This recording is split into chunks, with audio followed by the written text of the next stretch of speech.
বিরাট বড় একটা বিপদ ফাঁড়া কাটলো, কারোর মৃত্যু হয়নি, এটাই ভগবানের অনেক আশীর্বাদ। কিন্তু এত বড় বিপদের আবার সম্মুখীন হলাম। এই যে পিএইচির যে পাইপ, জলের সাপ্লাই 4টে ব্লকে জল দেয়, জামুরিয়া, রানীগঞ্জ, আসানসোল, আর আসানসোলে আরেকটা ব্লক।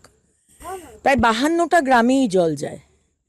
আজকে কারোর মৃত্যু হয়নি, ব্রিজটা ভেঙে গেছে, সামনের দিকের পাইপটা ভেসে গেছে, কিন্তু আগামী দিনে মানুষ জল পাবে কি করে? কতদিন জল পাবে না? কতদিনে এটা ঠিক হবে? আর এটা তো কমপ্লিটলি ম্যানমেড ডিজাস্টার। আজকে এই ব্রিজের কোনো রক্ষণাবেক্ষণ হয়, কোনো মেনটেনেন্স হয়? আমরা দেখেছিলাম কলকাতায় পোস্তা ব্রিজ ভেঙে পড়েছিল, নতুন ব্রিজ। আবার মাঝেরহাট ব্রিজও দেখেছিলাম যে মেনটেনেন্সের অফারে ভেঙে পড়েছিল। কোনো মেনটেনেন্স নেই। চুরি করে করে দামোদরকে শেষ করে দিয়েছে, বালি চুরি করে। বালি যদি চুরি হয় তো সে তো আলগা হয়ে যাবে।